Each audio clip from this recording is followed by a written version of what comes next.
I know he's been around in meetings and everything. He has a lot on his plate, so his stress levels might be pretty high. I don't think he wants the attention of someone like, oh, you look a bit down, Jordan, are you all right? If he keeps a straight face 24/7, no one's going to know. There's a wall that's up that it's hard to break down. It comes down occasionally, but very, very rarely does it actually come down.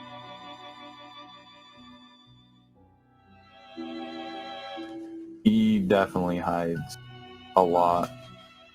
Doesn't show that much. He's very straight faced.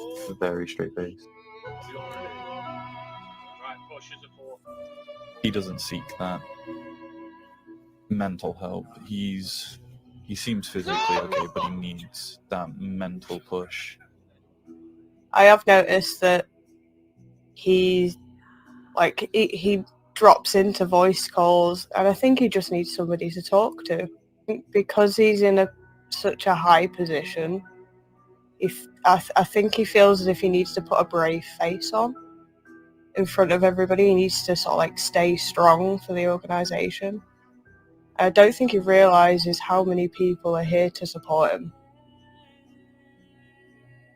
If he didn't see help on Safe Space, I wouldn't see him getting help anywhere, and it wouldn't be too long before he'd just break.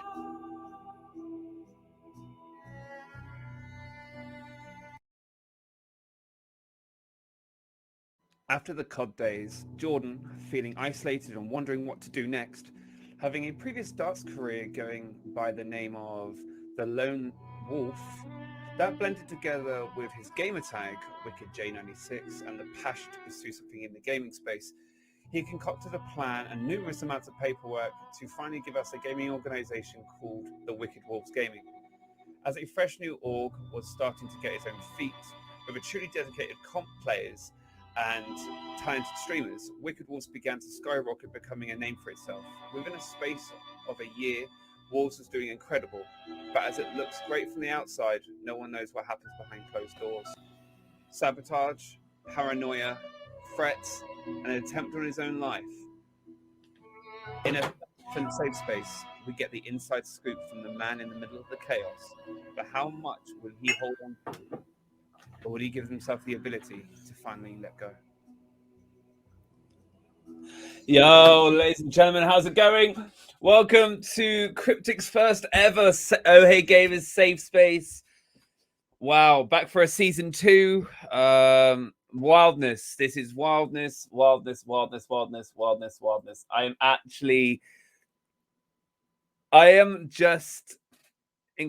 essentially a bit of background for safe space. Hey, Titch, how's it going? Simon, how's it going? Braveheart, just get a little bit of background for safe space. This show is intended to let people know who the character of the person is, to make sure that the most authentic self comes out. So these sorts of questions are going to hit home with so many people, and it's the questions that are hard to hear, but just know, one, I'm not a professional. I'm not a trained. I am a trained professional, but I wouldn't class myself as a professional. So if whatever advice that you take, or if you take advice or anything like that, and you hear advice, please take it with a pinch of salt. I'm being honest with the person who I'm talking to. I just want to welcome Kryptic Gaming onto this as well, taking over safe space for season 2. It's going to be incredible. We're going to have so many guests involved with this, including people who have been part of The Apprentice, people who've been part of Eurovision. So we've got a good lineup. But tonight is quite an interesting night through popular demand. We have a gentleman called Jordan Eaton. I'll let him introduce himself momentarily. But as you well know, there's lots of different backstories. There's lots of different stories to tell. But this is intended for him to have a space to talk and actually get to know the person behind whether it be Wicked Wolves. Yo, what up, Omi? Oh my fucking god, Omi, what up, homie? Sorry, I haven't seen Omi in ages. Like, so guys, sit back, relax, feel free to ask questions along. We're going to be tackling subjects like mental health, PTSD. We're also going to be dealing with things with suicide and all of that. So guys, buckle up, make sure you've got your drinks and you've got your popcorn or whatever, like chill, take it easy. But without any further ado, I just like to introduce the person who I'm putting on the hot seat tonight. He goes by the name of Jayster on Twitch. He is also the chief operating officer for no, not chief operating officer, chief executive. Yeah, the CEO of Kryptic. So I've been at work for 26 hours. But that's not who I'm talking to tonight. I'm actually talking to the man himself. Is Jordan Eaton. Not none of this Jayster crap. I mean Jordan Eaton himself. So give it up for Jordan Eaton, ladies and gentlemen. I would applaud, but I wish I had a studio audience. I appreciate the introduction. Thank you. I'm Jordan. As Dan said, I go by Jayster. But yeah, tonight is no Jayster. We're gonna be meeting the real Jordan tonight. It's an honor to be on Safe Space. Quite nervous. I won't lie. You know me, Dan. I do indeed. You know me. I'm not somebody who will sit there and openly talk about how I'm feeling. Yeah. So this is pushing me out my comfort zone, but I think it's going to be good. I think it is going to be good for me. A little bit about me. I'm 25. I'm the oldest of 13 siblings, which we'll be diving down to in a little bit. Yeah. Don't know that. But yeah, no, I'm from Lancashire, England. Yeah. That's it about me. You can tell you're already nervous, my guy. You can tell. Can tell. I'm breaking it. Yeah, like, okay, so how this normally runs, just make sure I've got everything all ready to rock and roll. So yeah, so how this kind of rolls is we're gonna start with a little bit of an introduction, and then it's just gonna slowly slip and slip and slip down the rabbit hole. Okay. All right. Yep. Got this. Okay. So first of all, like, what made you, since it was by popular demand, what made you want to start? What made you want to, like, suggest yourself to be part of this? Because at the end of the day, a lot of people said, like, your name, but then you could have said no. But why say yes? I'm a man of my word. I always have been. I always will be. A lot of people, obviously, you made the enticing thing of saying, well, I'm bringing Safe Space back, and you talked about what it was, and a lot of people said that they wanted to see me in the hot seat, and I said, if that's what people want, people will get that, and obviously you spoke to people, and I was majority. Yeah, so this is true. I kept my word, and here I am. Yeah, I'm a man of my word. Good. So just before we start, is everything off the table before we start? Yeah. Absolutely. Okay. So just to let the viewers know that nothing has been asked. Whether there's no play here, there's no set pieces. All of this is just going to be straight live, straight opinion, straight everything. Isn't that right, Jordan? Yes. So we're going to start off with you getting in. Like, what is your school life like? How is, like, what from school? Like, how did that lead you into gaming as a whole? School for me was very tricky. I wasn't the most popular person. I was just somebody who liked causing mischief. I was somebody who liked causing the teachers issues. Fair. I was put it bluntly, I was a bit of a dick. I was a bit of a dick. But I was always a caring person. I was always there to support the younger people. Like, I was known for like if when I was in year 10, there was an instance of this year 11 picking on a year 8, and Yeah. this is me walking down the corridor, and this year 11's obviously chasing this year 8, and I intervened and I put the guy's head through a fire alarm. Because Wow. I don't like bullies. I never have, I never will. Mhm. And I actually got fined £66 for that. Because Fair. Fair. the fire alarm went Fair. off. The Yeah. fire alarm were broke. Mhm. But I was just somebody on my own. I'd have friends, but they'd have their own friends groups, Sure. and I'd mingle with them. But it was just a case of I was a lone wolf. Yeah. Yeah, absolutely. I just want to say thank you very much to not at all one for the raid. I really do appreciate that. I've been looking forward to this podcast. Well, here it is. So it's been production team's been a bit mad. So the reason I ask about school life is because if people know who you are and how you present yourself, like sometimes I feel like it can be defensive, and sometimes that can accumulate through past trauma when it comes to people who are younger in that sort of way. And when somebody that has to learn how to defend themselves very quickly, so I'm just going to ask you whether you find there's a particular area where you feel like in a part of your life where you've felt like you've had to defend yourself. Oh yeah. Like you've had to defend yourself. Like, yeah, multiple times. There was my brother's incident, which was that was hard.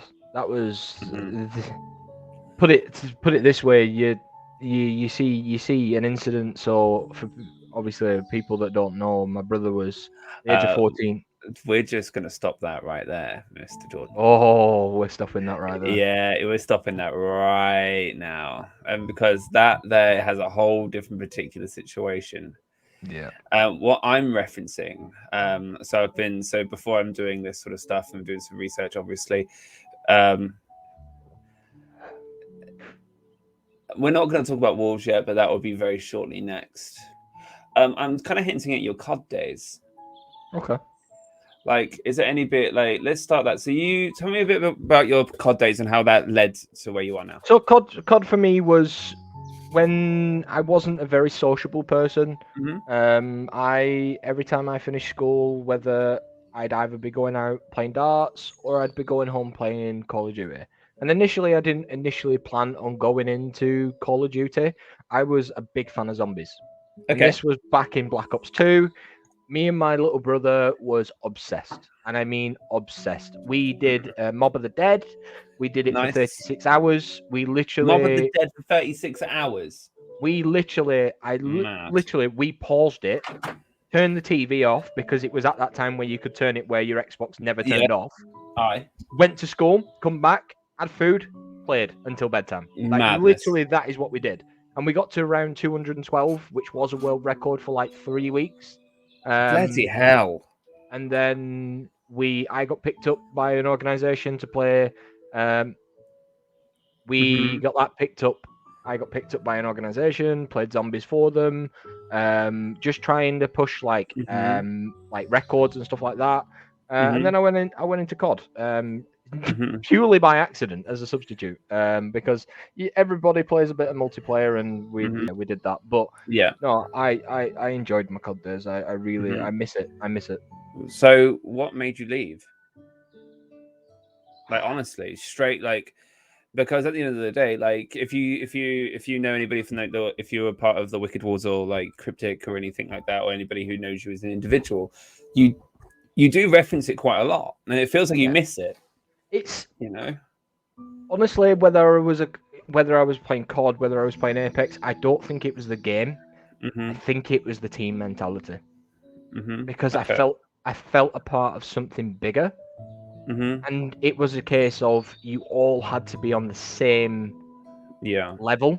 You had to all be on the same page in order to be successful, and that to me, I was spending time with people. And I made a really good friend. I am, do you know what I mean? I'm godfather to his daughter now. Yeah. We've known each other 12, 13 years. You know what I mean? Like, he is like a brother to me. Like, sure. So, but it was more to me the teamwork. It was that a case of you grinding with three other people that you genuinely do have a lot of respect for and a lot of you know what I mean. You genuinely sitting there vibing, listening to music, just being friends. You know, and Absolutely.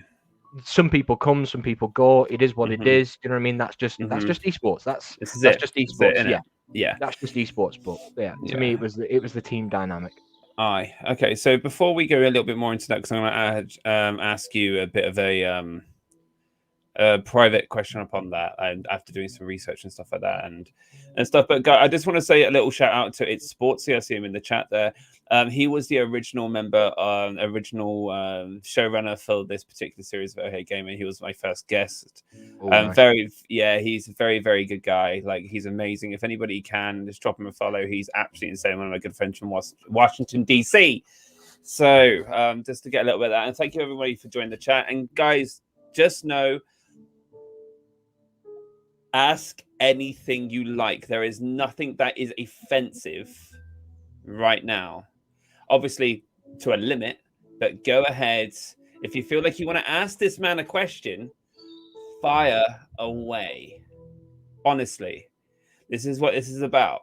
Like, this is like Jordan's had the opportunity to come on here, and essentially, this is what the hot seat means. Sportsy's felt it. Like, he knows what I'm talking about. Like, hit up the questions. So, with that said, where did your COD days end, and why did it end? To me, I didn't like the next game. I genuinely didn't like. It come to a point when you realize enough's enough. You know, listen, I've done everything that I can do. And you sort of feel like you are holding younger people back. Sure. Do you know what I mean? Like, I was relatively young for a COD player. We're talking what, three years? I was 22. I wasn't old. You know what I mean? Like, I should have retired round about now. Yeah. But I was relatively young, and it was just a case of I genuinely did not enjoy Modern Warfare. I hated it. So because you're a weirdo. I genuinely hated it with a passion. I just didn't like the way the game felt. I didn't like the way it looked. I despised it. I'm gonna call you out on something. Okay. If that's okay. This is the bit where Safe Space comes in and Sportsy knows this. And is that the real reason why you stopped? Yeah. Yeah. No internal conflict between you and your team? No. I had one individual that me and that individual didn't really get along. But I respected him because he was the general manager. It was a case of I genuinely wouldn't go for a pint with that person at a weekend. I wouldn't message him and ask him if they were okay. But they was my general manager. I respected their decisions. They stepped me down as IGL. So be it. Do you know what I mean? I got fined at a tournament. So what? That's because I am a very headstrong person. If I don't agree with something, I will say it as it is. I have no filter. I will literally say it as it is. I got fined. I got punished. I got stepped down. I respect that decision. So why did you get fined? Because I had to do it a referee. Sorry, say that again. I missed that. I had to go at a referee. Okay. Or a tournament. Yeah, marshal. I get you. You. And because basically it was just we were talking as a team anyway, and one of the players basically said something. They made a joke. I can't remember what it was, but the marshal basically had to do with him, and I basically went mad at the marshal. Anyway, I got fined for it, and because you're not supposed to do that, you're supposed to show him respect, which I get. But end of the day, this guy was only young. He was like 19-ish. Aye. And I was probably the oldest, other than Matty. Kyle, how old was Kyle? I think Kyle were about 21-ish. I think he was about 21. I think I was the oldest anyway. But anyway, I got fined, and so obviously I got punished from the organisation because it didn't look professional. I respected the decision. It is what it is. You move on from it. There were no real animosity between me and Missile. Like, Yeah. I respect him as a person. I just Aye. don't. Me and him are just two total polar opposites. I agree. So we're gonna leave the COD days because I know a lot of people have come in here to learn some truth about a certain thing in a certain place. So I'm just asking you whether you've got the trailer ready, just the Wicked Wolves one. So you guys just get a little bit of background of what actually happened. We're gonna play you the season, well, the second trailer for the Wicked Wolves, so you can kind of get a bit of information. Is that okay, Jordan? Yep. Yeah, so guys, have fun, and this is what we're chatting about soon. Wondering what to do next. Having a previous darts career going by the name of the Lone Wolf, that blended together with his gamer tag, Wicked J96, and the passion to pursue something in the gaming space, he concocted a plan and numerous amounts of paperwork to finally give us a gaming organization called the Wicked Wolves Gaming. As a fresh new org was starting to get its own feet, with a truly dedicated comp players and talented streamers, Wicked Wolves began to skyrocket, becoming a name for itself. Within a space of a year, Wolves was doing incredible, but as it looks great from the outside, no one knows what happens behind closed doors. Sabotage, paranoia, threats, and an attempt on his own life. In a thirst for the safe space, we get the inside scoop from the man in the middle of the chaos. But how much will he hold on to?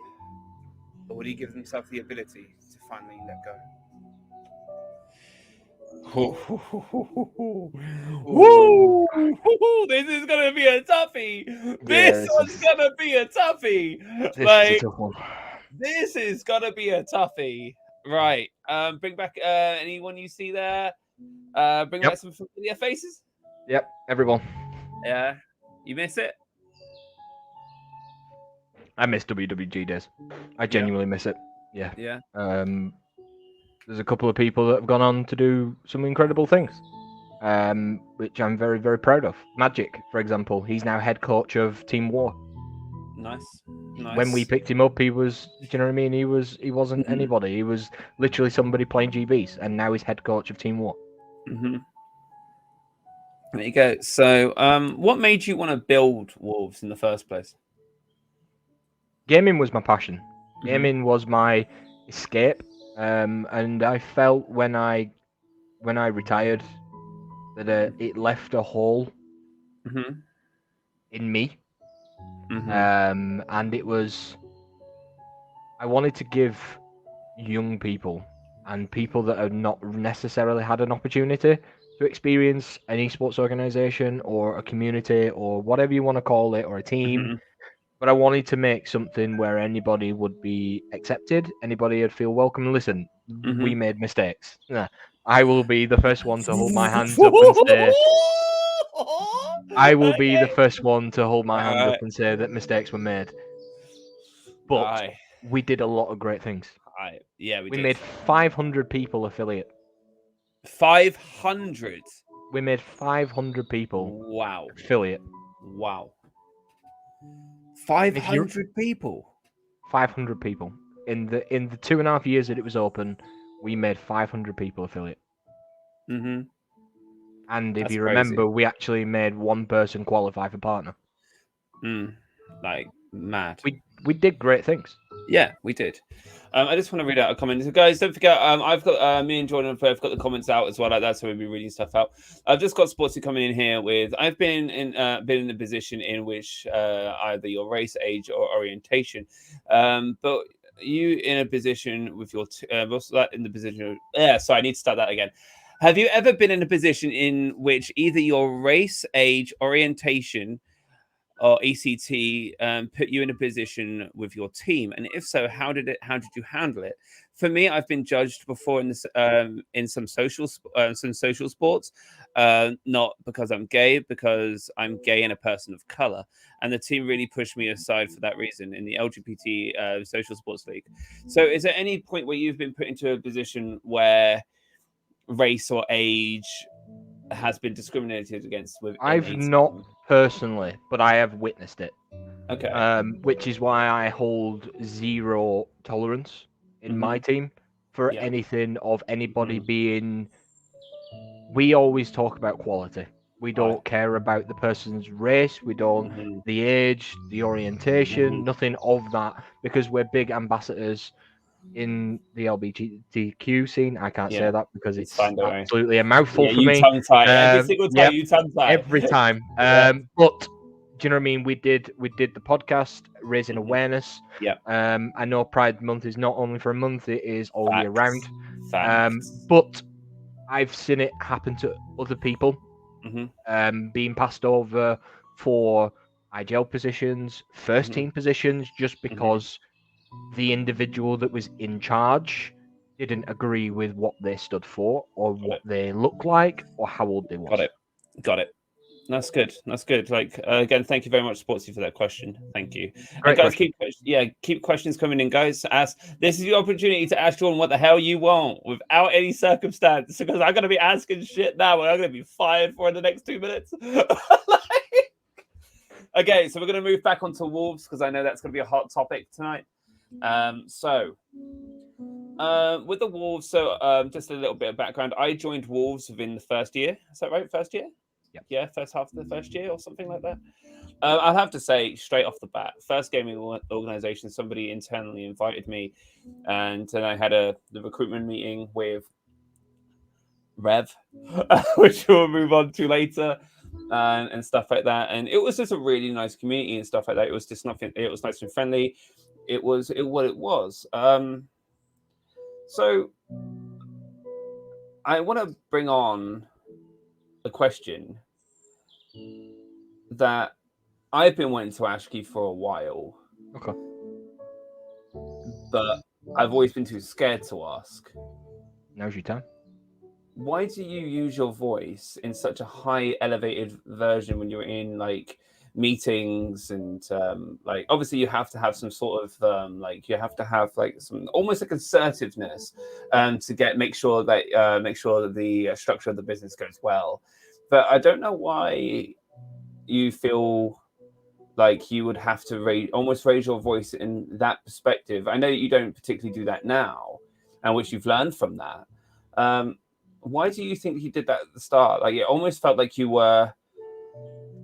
I think I don't know. I think obviously going back to COD days, before I was made IGL, I was just a player. I was just, and I think it was in my mind. It was a case of I don't think I was really listened to, which, and obviously being the oldest of in this household, I'm the oldest of 7. Yeah, there's a lot of kids. You know what I mean? You have to be loud.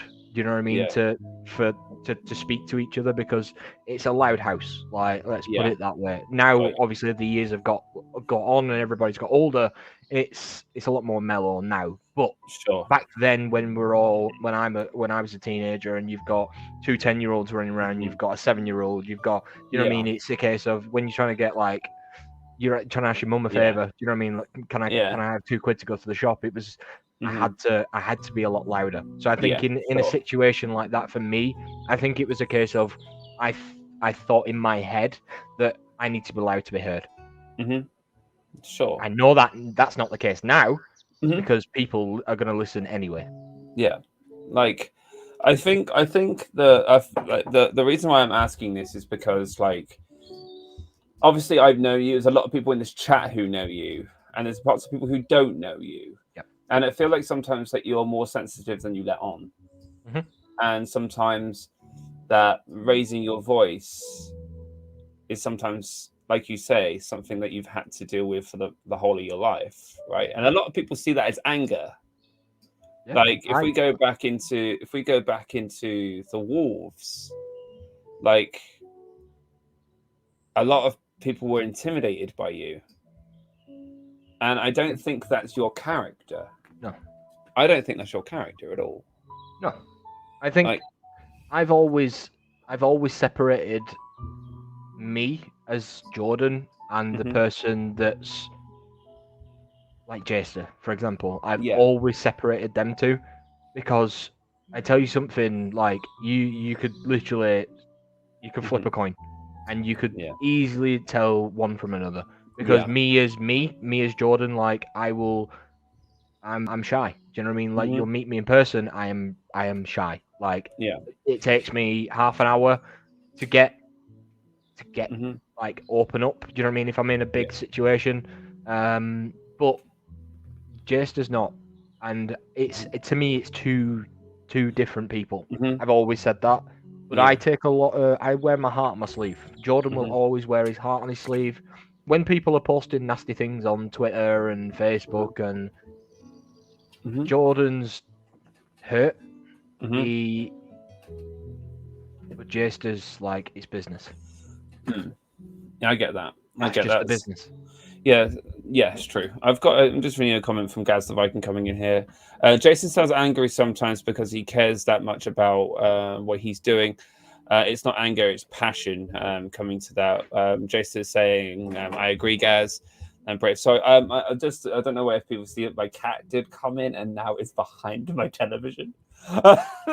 So, which is interesting. I have to return to work. I definitely catch the VOD of this. Thank you very much, Sportsy. I appreciate you. And Appreciate yeah, I think Gaz is right. 100%. So, yeah, so here comes my pussy again.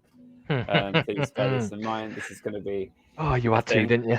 I You know, had to. I know, like, literally, this is my cat right now. He's right in front of my questions. It's great. I am so prepared. You can't tell that I've been at work for 26 hours, can you? Right. Okay. That's being clipped. No, it's not. No, it's That's not. well being clipped. No, it's not. No, it's not. Don't clip this, please. Okay. You've just said don't clip it. They're clipping that. I'm telling you. No, it's illegal. So how do you feel about being accused of being a cult leader? Being a cult leader. Yeah. I remember that one. Yeah. I was annoyed. I was angry. I seen something on Facebook the other day actually, which actually resonated with me. Which was something along the lines of people will never tell you that I was actually nice to that person at one time, but then they stabbed me in the back. Yeah. These are people who didn't get their own way. They tried and tried and tried to essentially take over something that was flourishing. Yeah. Was becoming a very, very, very, very talked about organization. Yeah, agreed. Views were coming in, people were joining. We had incredible content creators. We had incredible comp players. Promo streams were popping. We promo had streams. Yeah, we had 100 and what was it? The top one, 173. 173 on a promo stream. 173. 173. But wow. These were people that didn't like what we stood for. Didn't appreciate. These were people that, let's be fair, when we picked them up, had no community. They literally just started streaming. They probably had 4 or 5 viewers. They left the organization with 100, 200 plus. Fair. This is it. Like, just for if people really want to know that why I'm smoking, this is not actually a cigarette. This is a herbal cigarette. Please pray for me, Jesus. But just so we're going to move on to this actually, because I feel like this is something that is not talked about, and like people don't know how much pain you actually went into in this particular situation. So we're going to start from the beginning here, because I'm not going to lie, I was accused of this. I was accused of this shit. Like, if anybody, like, I was massively accused of this. Like I was painted to be the bad guy here. Like, we'll go into detail about that shortly. But so when did you start feeling the paranoia sink in? Like, what was the first? There was no initial paranoia. It was. I remember going into a meeting, and everybody was just chatting away, and instantly I joined, and everybody just went mute. Are we okay? I'm going to be honest here. Chat, are we wanting names? You want to go here, Jordan? Because I'm willing to go here. It was. I'll go into names a little bit later about how a couple of people and the dirty tactics they played. Nice. But it was a group. There was a good it was a good couple of people Yeah. in this chat, and I joined because we normally had managers night on a Saturday night. Yeah, We'd all of sit course. there vibing, chilling, listening to Mhm. music, having, you know what I mean, because it was to get away from the general organization, because anytime you'd sit there and try and chill, people would come in and ask. Like, how many This wasn't- people were part of Wolves? How many people were like? There was, It was at quite a lot. its highest, there was around about 180 people. Mm. At its highest. Mhm. Obviously, people come, people go, as I said, because it's esports. But Mhm. we had our own production team, we had our own scouting team, we had shops. we had shops, we had Shops. graphic designers, we had the works. Like literally, it was We were the part case of of, yeah, we almost hit the news. Like Yeah. it was big. it was ridiculous. We had Jonathan Coachman, who is a massive ESPN commentator, reaching Mhm. out, and because his son is a esports fan, Mm-hmm. he reached out and sent us a video. Mm-hmm. Do you know what I mean? Like mad. it was Yeah. it was good. We even got an email from Denial Esports Mhm. saying, if you remember, keep doing what you're doing. And this Mhm. was at the height. Obviously, Yeah. there was a lot of things going behind the scenes.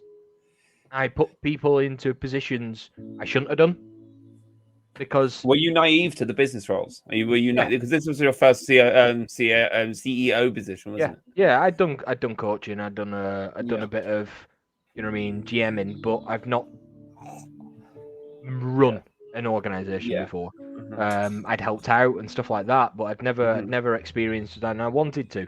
Mhm. But it was incredible. WWG, I've still got the jersey in my Mhm. wardrobe. Like Yeah. I miss WWG days, and I was naive. I listened to people, and I shouldn't have done, and I put people into a position of trust, and that was hella broken. Aye, absolutely. I've got one coming in from Titch, and I miss you, Titch, by the way. Miss you so very much. You've got one.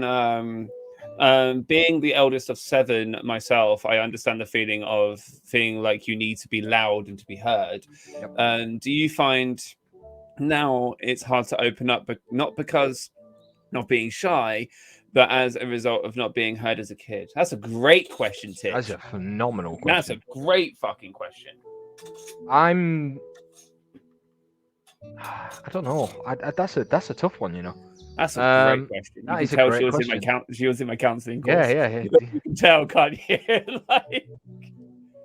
I think it's being shy. I think I'm somebody who I overthink situations. So I try and avoid any, even as a kid, relationships. Like I would genuinely try and avoid them as much as possible because I hate social situations like that.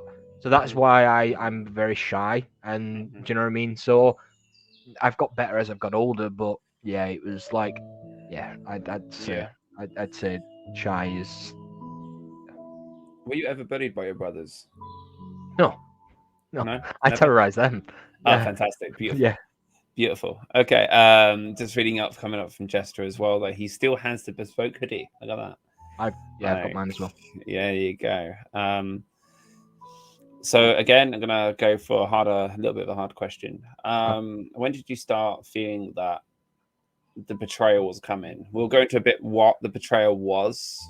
So I got took into a call with 2 individuals, and they said that I got took into a call with Ash and Jerry, which sat there and said that that Dan OhHeyGaymer was conspiring to take over the organization, or if he is not if he is not able to do that because he's no faith in me running the organization, he was going to take everybody from the organization and create something of his own.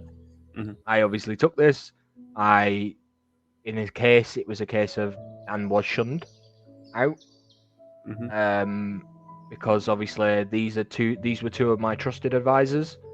Because the simple fact was that they was actually doing it, and because Dan was told about it, because Dan was told about it, they worried that he'd speak to me, and their plan wouldn't be as effective. Yeah, inevitably a case of they could continue to sabotage the organization.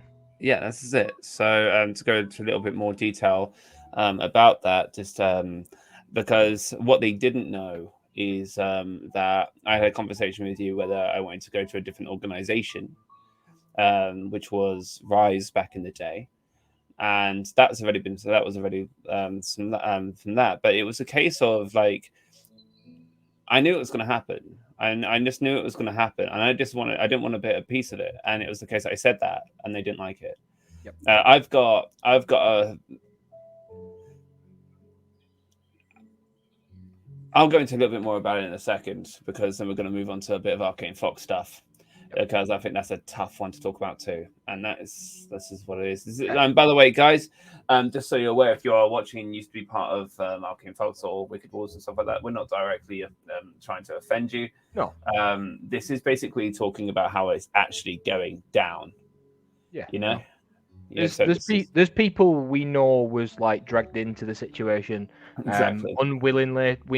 I know who the people was that did the situation. Bridges have been built recently, but people that left, they was told things that wasn't true.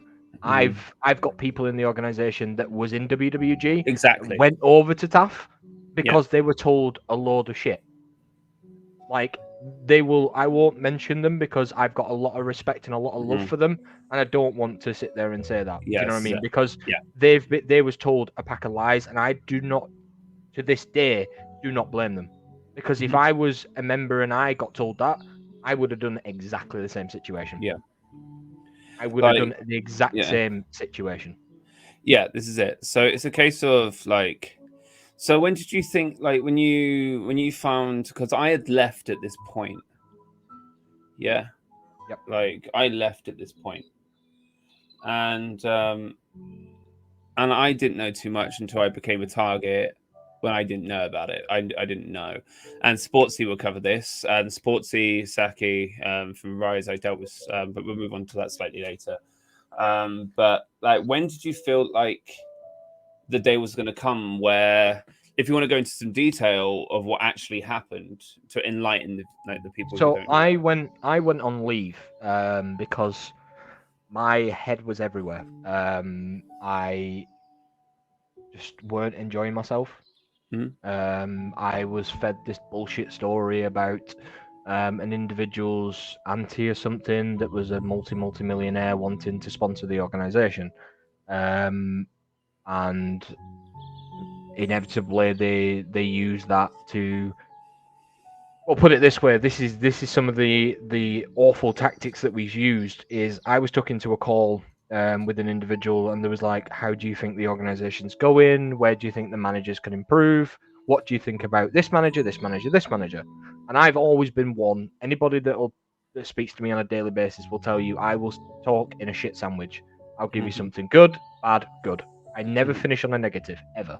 And anyway, it was brought up about this one manager who was running Overwatch at the time, guy called Bearded Viking, and I had a lot of love for Bearded Viking. I love the guy to bits. I genuinely had a lot of love for him.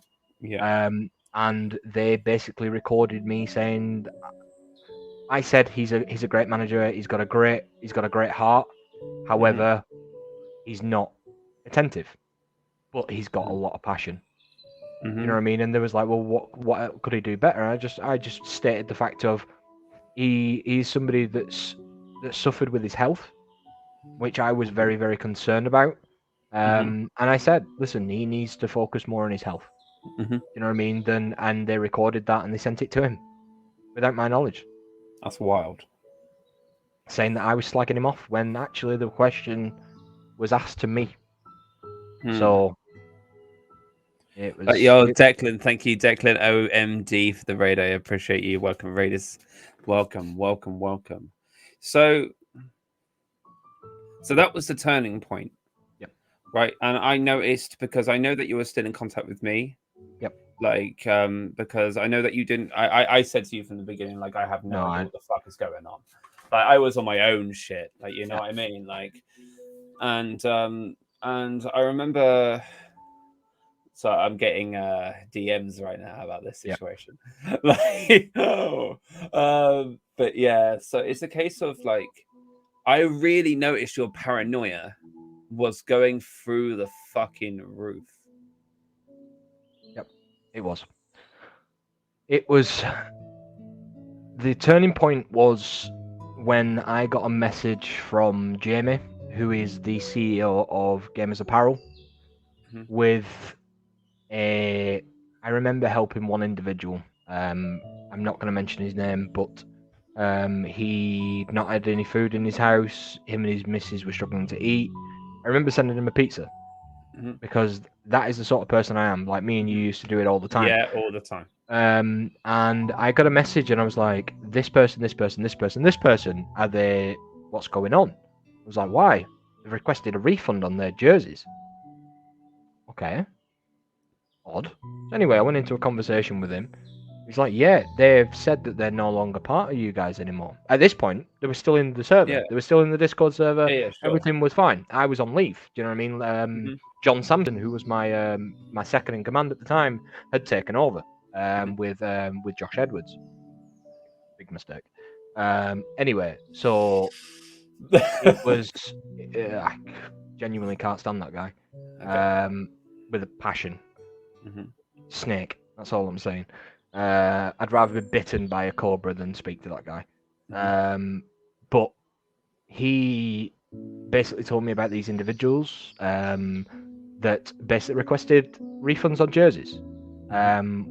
Anyway, I questioned them because I messaged them. I was like, "I've heard that you're leaving. What's going on?" Yeah, I'm leaving. Okay, fair enough. I wish you the best. You know what I mean? If you need any, Yeah. if you want to come back, you're more than welcome to do so. It's Yeah, a shame. exactly. Blah blah blah blah. Mhm. Anyway, then one turned to two turned to four Yeah. turned to 8, Mhm. and I was like, okay, what's going on? And then all these Twitter notifications started Yeah. coming on. One of them was it's a shit show over at WWG. For me and my brand, I wouldn't recommend going over there. I was accused of Yeah, fraud. like let's just go. I do have exact tweets to refer to this, if you don't mind, Jordan. Yeah. Read some. So some of the following tweets were not nice. Some of them are okay. Due to ups and downs, but I'm no longer part of WWG. I do wish them the best. And that's when other things started to get announced. So essentially, we had one saying pretty much you're a cult. Yep.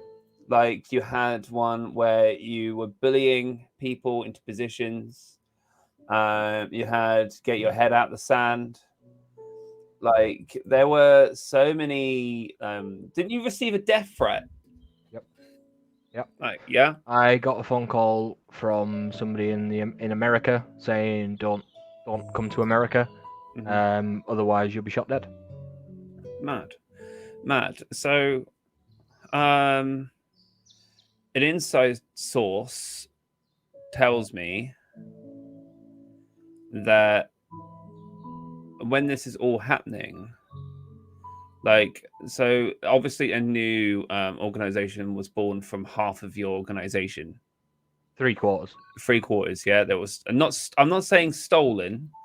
I'm just saying were they were manipulated. I'm going to agree with that. The only reason why I'm saying manipulated is because when other teams like Vex started going and when Chalk started going and stuff like that, there were a lot of people just didn't know where they were.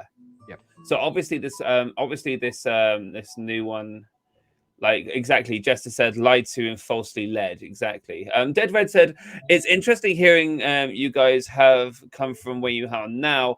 Hearing this makes me feel even prouder to have found you guys. So much determination. Red, Deadly Red, trust. Like this is like the sugar. This is just like a sugar on the cookie. We haven't even eaten the cookie yet. Like trust. Like stay tuned. I swear. But anyway, thank you very much for your comment. I do appreciate that. For a little bit told me that you did reach out to some people about your state of mind, yep. But you never told anybody that you tried to kill yourself. as it wasn't. Yeah, it wasn't great. I was in a bad mindset. I dedicated 2.5 years of my life to something I was passionate in. I lived, breathed, and slept it. I give everything I could to that organization because I wanted it to be the place to be. I wanted it to be what it was when it hit Yeah, of them course. heights. Do you know what I mean? It was, and it was. I don't know. It was.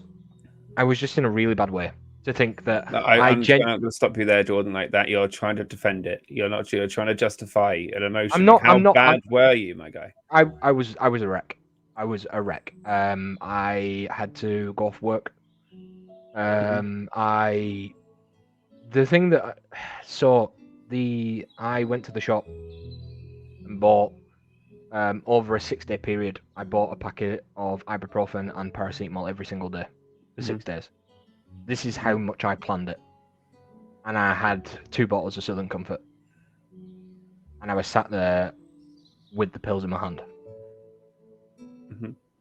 The one thing that kept going through my head is I didn't know at that time, but we'll talk about the incident later, but I didn't know I was dealing with what I'm dealing with, which is PTSD. Yeah. And it was tough, but I always thought that in my head somebody's got to find me. And looking back at me now, I've got PTSD. I'm not ashamed to say that. I'm proud of where I was and where I am now.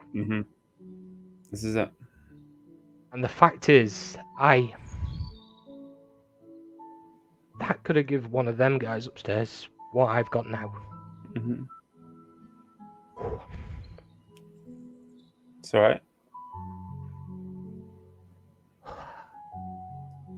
Like this is the reason why like there's one thing I can't stand. There's a lot of people in this place that can't stand in this chat, and you can't stand is like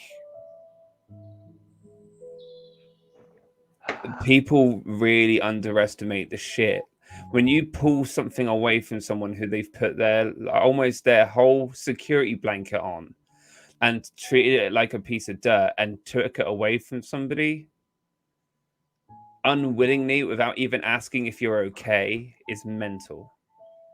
Like, I'm just gonna look at, like, if you can do me a favor, my guy. Like, I don't know if it's gonna make you emotional, but if you can look at the comments right now, like, just to read out a few here. Like, anyone else crying right now because I'm gone. Take your time from Sheetan. For fuck's sake, who's cutting onions? Facts. Like, Jordan, I want to remind you that I am only a, don't know what that word, mess something away, and I'll always be there for you. I never could betray this man. Got you, mate. Like, this is it, man. Like, it's tough, man. This is like this is like how many years? Like this is like a year or so ago. Yeah, it was last year. It was last year. It was like, this time. It was this time last year. Yeah, like this is it. It was a year on the end of July, actually. Yeah.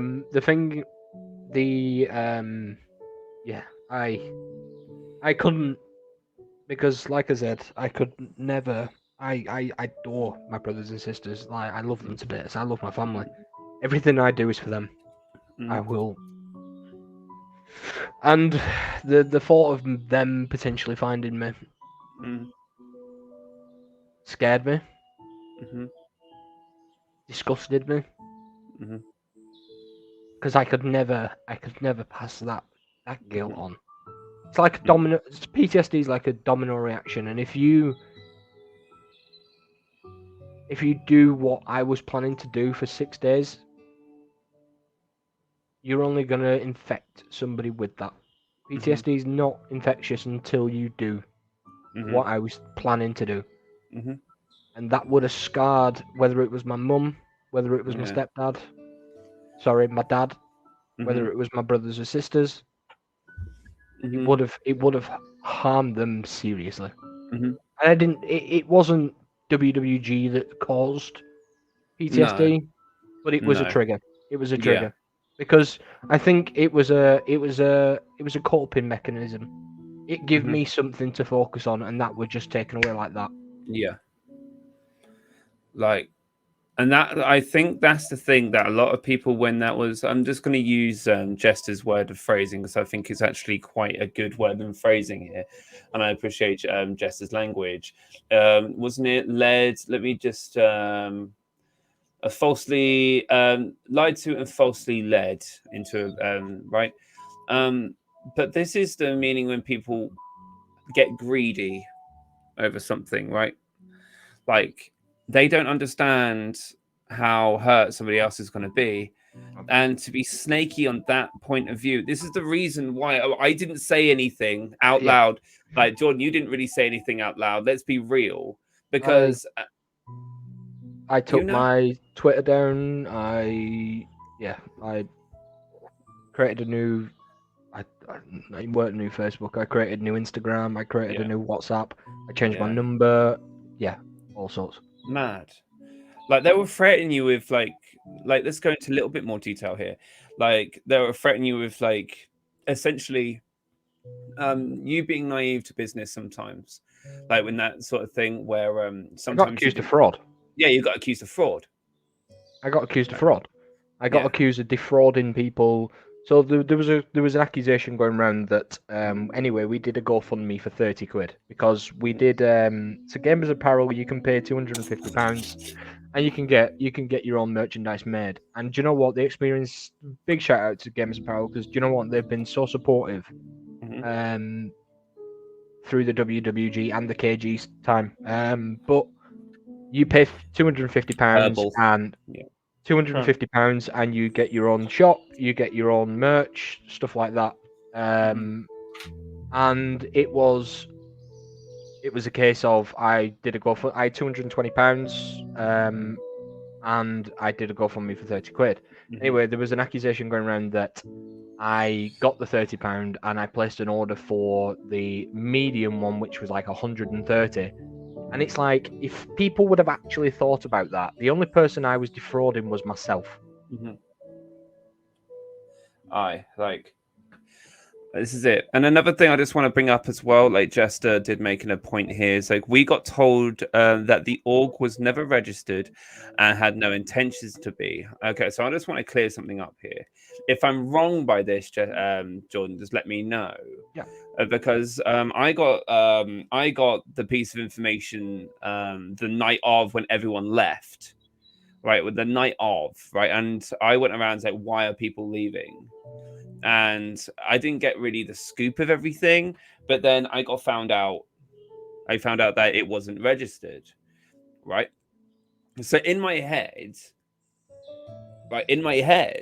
because I called you at this point, like it doesn't matter, like yo, let's get this registered, let's get this done, because it's naive business. It was already being done. Yeah, exactly. My biggest flaw was I trusted a third-party company, because I'm not experienced on Company's House, right? First of all, let's get that perfectly clear.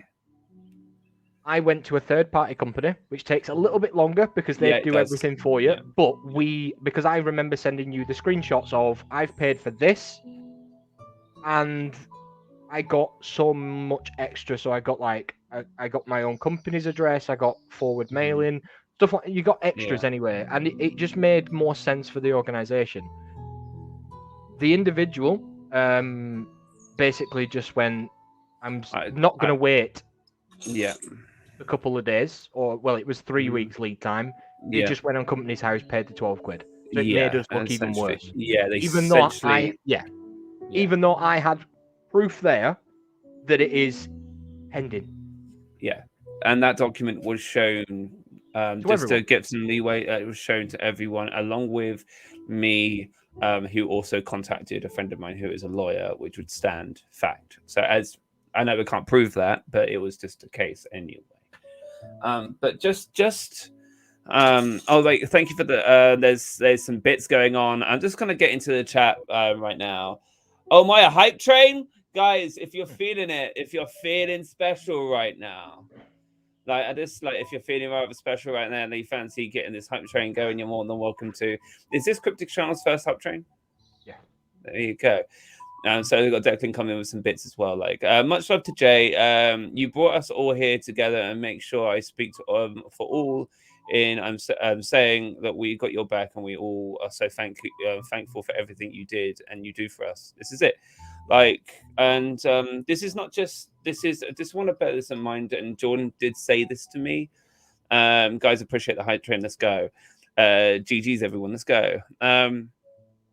Jordan did say something really sweet to me the other day. I'm sorry, Jordan, I'm going to say this out loud, but it's all good. like that, that he said he didn't want this platform, this interview, this like talk show to be all about how he made this, he made that, he made this. At the end of the day, guys, the one thing he said, like Jordan said, he offers you the platform. It doesn't mean that you say yes to that platform. You know, like, you are here to engage and stuff like that. You make this community, like, at the end of the day, without I'm no offense, Jordan, without us doing these sorts of things, there would be no community, you know what I mean? Like, but I want to go back into that. So I'm not quite finished yet. Your mum was real concerned. Yes. Very. Real concerned. Very. She was very, very concerned. Is it weird that I know that? Is it weird that I know that? I've always been, in the family, I've always been the strong one. Mm-hmm. It's rare, even at funerals, do you know what I mean? I wasn't one to sit there and genuinely break down. Like, I'd have a tear to my eye, but I wouldn't be one to... But I remember one night going into my mum's room and physically just breaking down. Just being a blubber mess, because I think I put up these walls, and I think that made it worse. That made it a whole lot worse. This is it. Like, I can't even, like, so I just want to say, guys, you're going crazy in this chat with like bits and like madness. I appreciate it. Madness, yo. Like, it's just, the thing was, like, I think the whole thing, we're gonna move on to something else a little bit, and I feel like I want to say something because it's also, I want to take the chance to say something that comes off my back. Is when that all happened, right? Like, because I was made out to be the enemy, I was made out to be the snake, right? Yep. I was made out to be the person who organized everything. Yep. Right. So at the end of the day, when people choose to go to, I'm going to name out the organization what it was Team Arcane Fox. Yep. And just first of all, some of my friends went that way, right? And I'm absolutely okay with that. It didn't bother me one bit. As did some of my friends now. They went, and as I said, I've no ill will to anybody. What did Declan just do? What did Declan just do? He's just gifted subs. Fucking hell. Deck man. We are cryptic. We are cryptic indeed. I appreciate it. Man, 5 gifted subs. Holy shit, brother. Right. So that's madness. Holy shit. Okay, right. So as we're gonna say, sorry, I'm just getting a bit emotional for you, man, because at the end of the day, like, this is something that I know that me and you went into a private chat at one point. I think it was one time. I think it was like, we will never talk about this, and we were like, no. We can't talk about it. Nope. We can't talk about it. Nope. It was. I will give a couple of shout outs to people that was there, gave me a slap around the head and said, listen, this is just a setback. This is just a setback. This is not you. This is not the end of you. Facts. You've made a mistake. So what? Everybody makes mistakes, but you come back bigger and better. Facts. 100%. 100%. And come on, level 5, guys. Holy shit! Sorry, carry on. Sorry, carry on. I know. And I want to say thank you to them. Toza, he was one. Obviously, there was a situation a little bit later on which happened, but he was dragged into that. Yo, sorry to stop you. I'm just want to make sure I'm keeping up with this. Was there another 5 gifted subs? Was there another 5 gifted subs as put then? I don't know whether Yes, I just saw yes, one. Oh my goodness. Yeah, Oh, the also tiny one. Appreciate the 5 gifted. yeah, and some more bits as well. Jesus Christ. Appreciate it, everyone. Honestly, Oh, it means a lot. And I prime to you. Let's go Viking. Let's go, baby. So, like, this kind of says it all. Just want to take a moment right now. Like you said to me, like, the only thing I wanted to do on Safe Space to let people know who you are as an individual. And Yep. I remember Lauren. I was talking to Lauren, not the tall one, and stuff. And I was doing these like vocal interviews and stuff like that to get ready for the trailer and stuff. And I talked to like Blue, I talked to Sky, I talked to Lauren, like, and there's some other people that weren't available to do it. And Lauren did the best answer. Like, she did the best answer. It was just a case of like, you don't even know how many people actually want to support. Yeah, like, I was getting teary then. Like, there's people that want to support you, and it's just a case of like, you just need to let them in. You really just need to let them in. And this proves it. This proves it. I think the WWG was my lowest, other than the incident, it was my lowest point. Mm-hmm. But I moved on from that. Yeah. I picked myself up. Yes, it took me a couple of weeks, probably a month or so, but I picked myself up. It was obviously people went over, people found out that they've been led, and I had conversations with people like Jayster, like T, that realised that they was given and told a load of shit. Mm-hmm. And they realised, and people did genuinely realise, and I had so many people speaking to me because of that and what. Mm-hmm. Do you know what I mean? And it wasn't. Yeah. I wasn't the cult. I wasn't the cult. No, like this is it, and this is the thing that I really wanted to get across in this is like, there's the Latin, like I said this to you the other day, like persona is a Latin, persona in Latin is persona, which means mask. They put the mask on you. That's the thing. Like, people betrayed you as somebody who you weren't, and people started following it. Yep. Which sucks. It sucks. Like, I want to go into a little bit further after. Let's take this like 2-3 weeks on, maybe a month on, right? Yeah. I was my position here. I was in Rise. I was loving it there, loving it, right?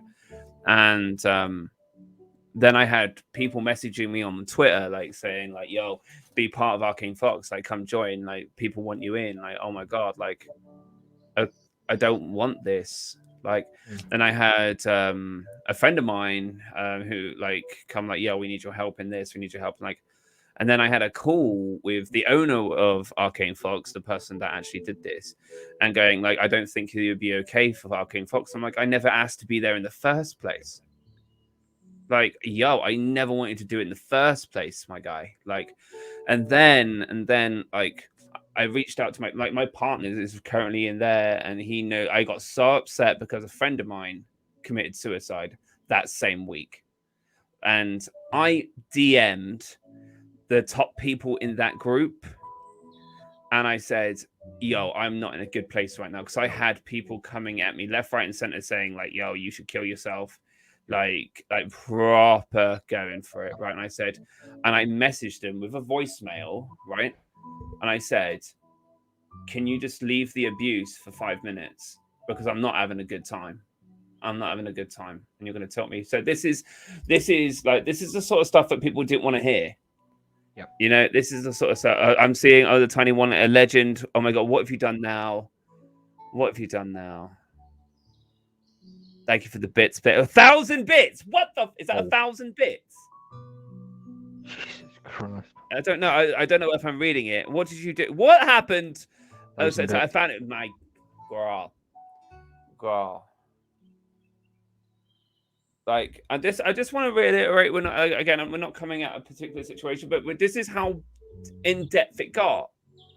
This is how like impact it went. And like when people went their separate ways to go, 18 subs and 3,800 bits in the hype train. I just want to say thank you to everyone doing this, because this is madness. No, honestly, from the bottom of my heart, it means a lot. That So should we? You asked whether you can mention something tonight, and I think that you should put I think the Kryptic team, this Kryptic thing, without even knowing about it, putting the proceeds to whatever happens now goes into what you were talking about. So, have a good time talking about this.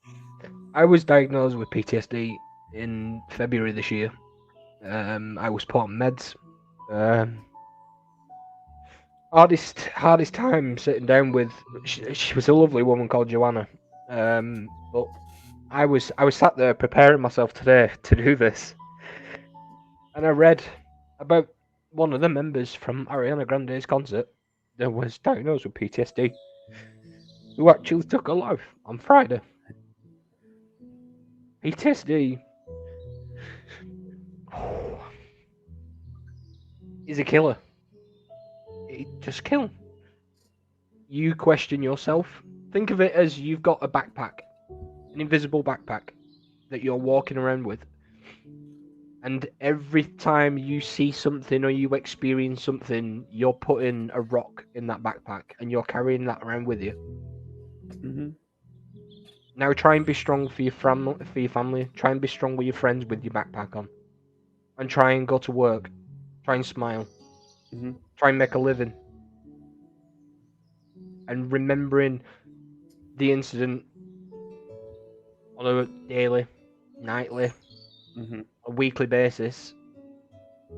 This young girl experienced something that nobody ever should experience. And she suffered with that for years. And do you know what? Honestly, my thoughts go out to her family, to her friends, because that could have been me. It could have been me. So her family has done a GoFundMe for her funeral. And I want people, I'm not asking for anybody to, do you know what I mean? But don't sub, don't do anything. Well, all the current subscriptions. Yeah, everything's gonna be donated to that. That is for her funeral. And honestly, we wanted so like just to give you a kind of a 5-second breather there.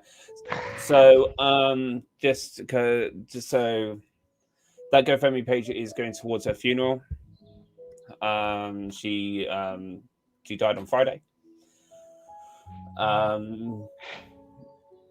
And it's for my God, Jordan, you're gonna trigger me up, my guy. Holy shit, don't do this. Like, but yeah, so anything that goes towards that, every single little bit of subscription, like the bits and stuff like that, will go towards that tonight. And it doesn't I'm not doing this. I'll tell you something now. I'm not doing this for people to feel sorry for me. No, I know you're not. I'm doing this because one, I want people to see how much PTSD can impact someone, how it can affect somebody's life. And in this occasion, it impacted somebody so much that they genuinely just couldn't go up anymore. So, right. We're going to take a small break. Don't worry, we're going to come back. Jayster, if you can run the mental health trailer, that would be great. It gives us a little bit of 5 minutes to a minute and a half just to collect ourselves as we go into the next subject, which is the incident. This is the biggest part of the show. A lot of people don't know about this, but this is the cause of the PTSD. Would you say that? Is that a fair state? Is that a fair? This is the cause of the PTSD. Yep. We're going to take a short moment. It's only a minute, maybe a minute and a half to trailer. Please stick around, as this is going to be something that is going to be huge, and support would be great. If you want to say any questions in the chat, feel free. But guys, there's a huge respect from speaking for myself and Jordan. Massive respect to everybody who is involved now. So Thank you very much. thank you. Right, guys, enjoy the trailer. Yeah, be right back.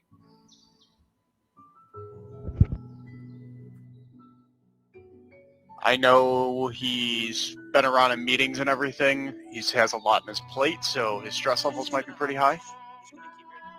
I don't think he wants the attention of someone like, oh, you look a bit down, Jordan, are you all right? If he keeps a straight face 24/7, no one's going to know. There's a wall that's up that it's hard to break down. It comes down occasionally, but very, very rarely does it actually come down.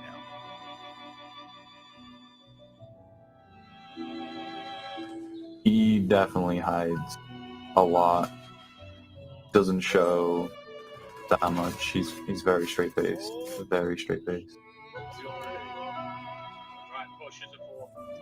He doesn't seek that mental help. He seems physically okay, but he needs that mental push.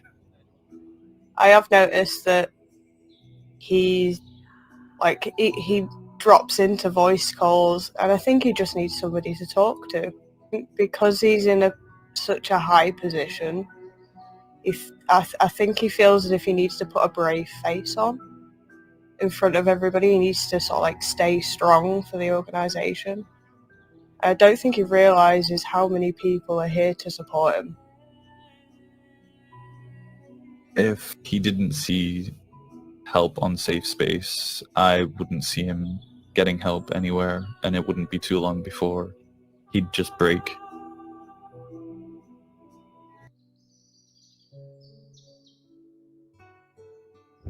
Your mic. You've muted your mic. I'm so good at production, right? So I've got my milk. I've got my the rest of my herbal cigarettes. What have you got in your hand? Slow-mo camera, slow-mo shot on that. There you go. What is that? Use code Kryptic Gaming. There you go. Boom. So guys, just want to say to everyone before we go, again, thank you for the support. Thank you for sticking around. It's been absolutely insane. Thank you so very much for contributing your well-earned money to this. It's been amazing. So this is where we take the part of the show to a new stage. There's something that a lot of people do know, and there's something that a lot of people don't know. So I'm going to give you the choice of two things. I'm not going to mention it out loud. I'm going to give you the two options now in the private DMs. I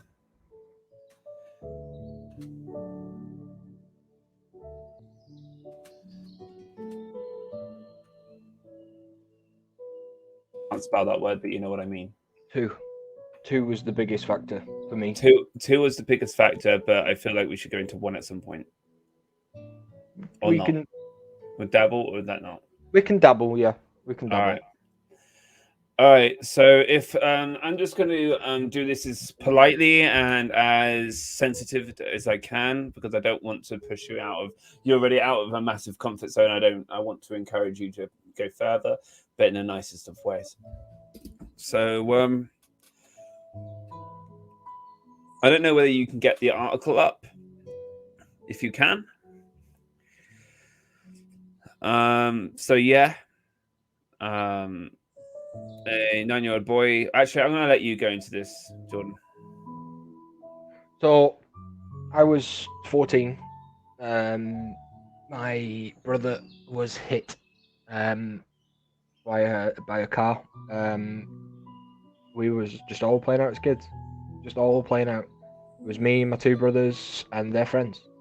And I come down the street anyway, and my brother were crossing the road for something. He was trained in crossing roads because they did the green light. You know what I mean? Where like you've got to check both sides. Mhm. But this delivery driver was from a takeaway, and he was at the bottom of a hill, and he sped up the hill. And my brother looked down at the bottom of the hill. The car was at the bottom, and obviously he knew he could make that. But what my brother didn't incorporate was the fact that he sped up. With the brakes, they reckon they hit him around about 34, 35. Wow. My brother was flown across the road. One shoe went flying. I'd seen this, and I did what any brother did, and I flew across the road. I nearly got hit by a bus. On the way out to my brother, I totally tunnel visioned. I just seen him on the floor, and I just gone. I was gone. I didn't care. That bus could have hit me. I probably still would have got up and checked on him. I didn't care. My one thing in that moment was checking. I was at least 100 yards away. Mhm. I have never run as fast in my life. I probably would have beat Usain Bolt that day. Like, it's so obviously talking about these sorts of subjects and stuff like that. Like, I want to kind of break into some detail here, if that's okay with you. Yeah. So after the initial hit happened, like when you got to the floor, like tell us a little bit more about So I had this. that moment. It was August, so it was 11 years ago this month. Mhm. And I got across the road. The first thing I did was I checked on him. He was out. He was out, and I just remember holding him in my arms and looking down at him, and he had this cut on his head here, and there was just blood. There was just blood, and I mean, he wasn't responsive. I was checking his pulse, there was nothing. This woman tried pulling me off. I told her I'd hit her if she dragged me again, to the point where I bear in mind I'm 14. I'm a child. I'm a teenager. I had this hoodie on because as a kid, I never went out without a hoodie. I pulled my hoodie off. I stared at him. I just made sure my other brother was okay, and I pressed it on his head, asking him to be okay. And I remember there was a nurse that would come. She took over, and I remember making the phone call to my mum. I rang my mum, and I said, "Tyler's been hit." She said, "Jordan, don't be silly." I said, "Tyler's been hit by a car." And I'm stood there, and I'm covered from head to toe in my brother's blood. And I looked over, and my other little brother stood there in tears. And I've never, ever felt as much helpless in my life. My dad come flying around the corner. He said, "Where is he?" I said, "He's over there." And this nurse was still with him. And I walked my little brother home, and I'm literally covered in my brother's blood. I told my little brother not to look at me. Don't look at me. Don't look at me. I think he was 8. I think Harrison was 8 at the time. I was his older brother. My job was to protect him. And he got airlifted to Preston Hospital. He died in my dad's arms. He was brought back. And he got took to Alder Hay. And he was in there for 6 to 8 weeks. He was in a coma. He suffered bleeding in the brain. He had a fractured eye socket. it was just He had a fractured skull as well. It said on the yeah. yeah. His pelvis, he'd done that, and when he was in the induced coma, he suffered a stroke. So he suffers now with a left-sided weakness, hmm but he's good. He's okay. And it was my mum was my little brother Billy had just turned 1. He just turned 1. And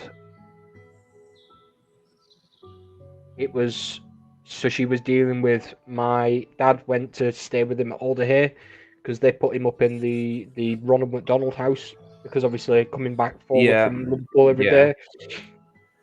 day. And my mum were looking after the other kids, and I was just on my own. I was on my own. I was in the house. Didn't really speak to anybody. I distanced myself. I remember going into school, and somebody made fun of the incident, and I beat him within an inch of the life. I beat him. It took 6 teachers to get me off him, and I genuinely thought in my head there that I was going to kill him. I received no professional help because I was the oldest. It was my job to be strong. But it broke me. It genuinely broke me. Do you think it still breaks you to this day, Yeah. even though it's been so long? Yeah. Christmas. I physically broke down because he's fine now. He'll never be the same. He'll never work in his life. He's got the mental age of a 9-year-old because he's stuck. He will never change. He's now got epilepsy. He's disabled. He's disabled. He's got the mental age of a 9-year-old, and I could have prevented that.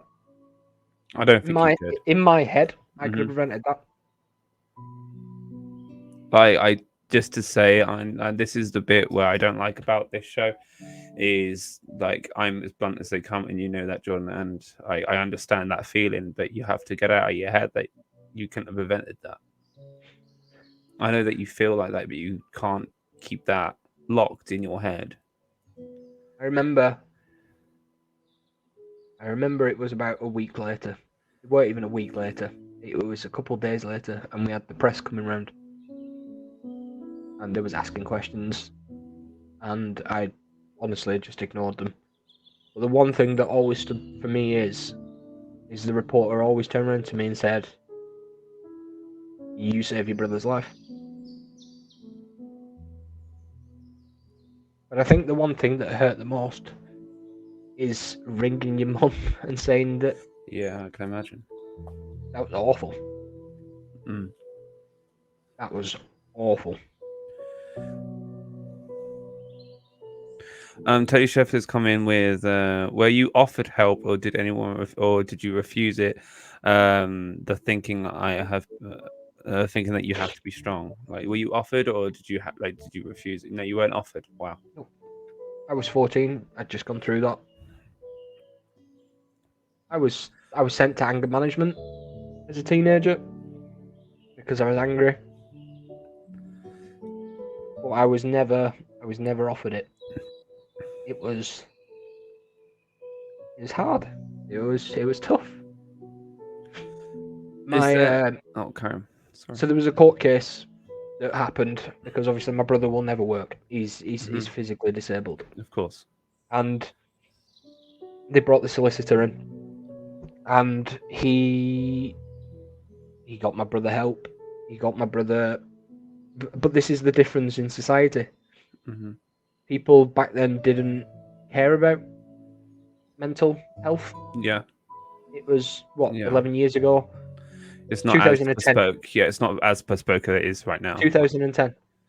If this issue was now, it'd be a different story altogether. It'd be a different story. Yeah. But I remember one thing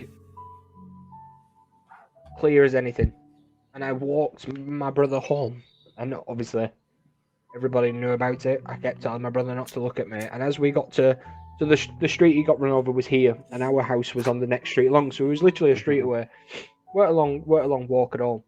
But we walked home, and everybody was aware of it, and everybody was stood out on the doorstep, just looking at us. Me stood there. I was literally red from neck down.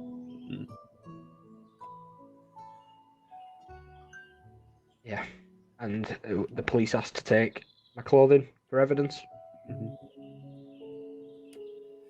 So, I just wanna like the individual that did cause the accident. Did he get like not life, but did he get like what? There has to be a sort of punishment that he got deported. Is that it? He got deported. Sorry if that sounds a bit offensive, but is that really it? Like, he was a Turkish international on a work visa. He was deported. We were fighting. We fought a court case for 10 years. 10 years. And we weren't facing him. We were facing an insurance company. Wow. So I just want to say thank you for everyone in the chat delivering some lovely, kind words and stuff like that. I'm going to do something quite risky here, and I didn't think I would do this, but I'm going to do something a little bit crazy. Is anybody wanting to come on to the show now, who is obviously part of Kryptic, because we can't give out the Discord in such a strong manner. I just wanted to see if I'm seeing like Braveheart in the chat quite a bit. Like, Kyle, would you be up for just jumping in and saying something? If anybody wants to say something on here, like, you're more than welcome to. Just shoot me a message on the Discord or in here. You're more than welcome to. But as we carry on, like, I just want to say thank you so much for sharing that moment with us, like, because that's a big deal. You know what I mean? That's a big fucking deal, my guy. Like,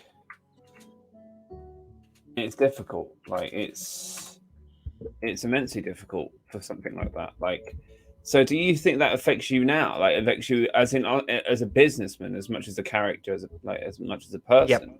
Yep. I've always, since that day, I've always lived to the extent of anything can be taken at any time.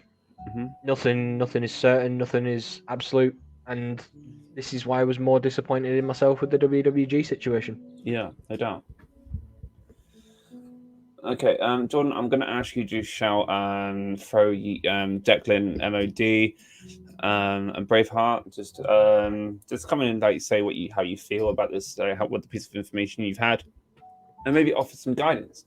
Like, obviously, we're not trained professionals and stuff like that. Like I said, I'm training, but I just kind of want to show like you as a person, because, like, as said on the trailer, that you do hold up walls, and you've broken like several times on this, and you know what I mean. There's so much you can bottle in before it smashes, and it just leaks everywhere.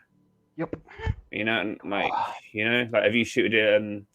Desmond the Moonbear, Declan over the StreamYard. Yeah, welcome to the show. Declan. Thank you very much. MOD, welcome to Safe Space. Thank you for having me. You're more than welcome. Go ahead. Like, the floor is yours, my guy. I just want to say, like, I haven't known Jordan long.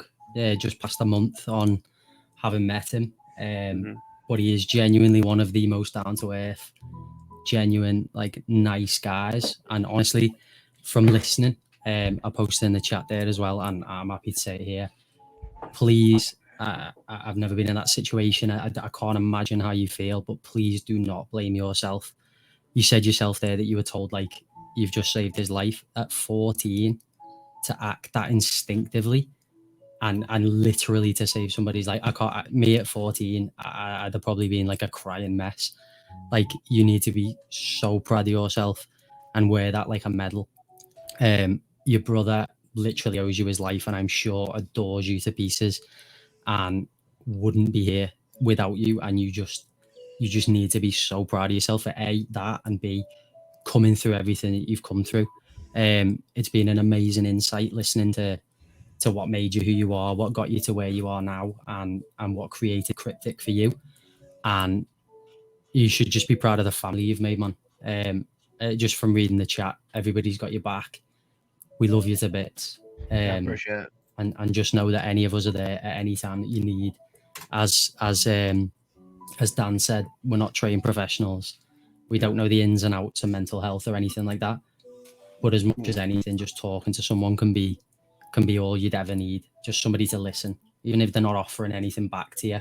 Just that ear, getting it off your chest, anything like that can be the world for you. And just know that I'm not alone in saying that we're all here for you, and we'll continue to be so.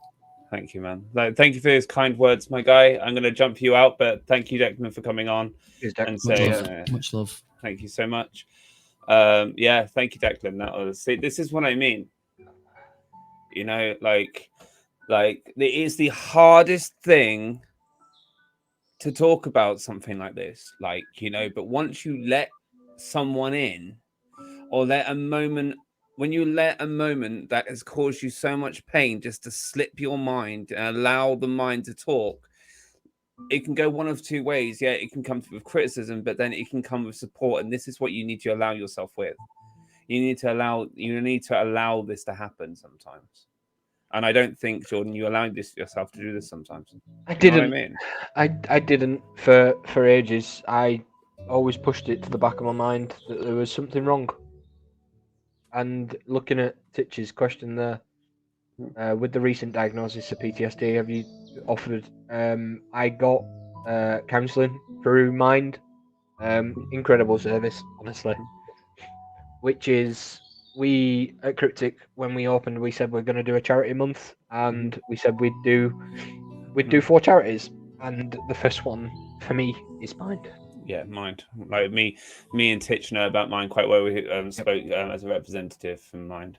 I have reached out to Braveheart, and he said I'm legit breaking myself. So I don't know whether he's gonna come on, but I'd like him to come. Oh, hello.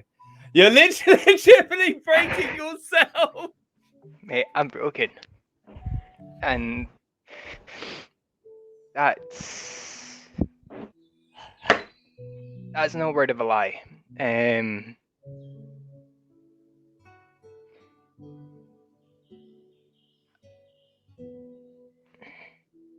People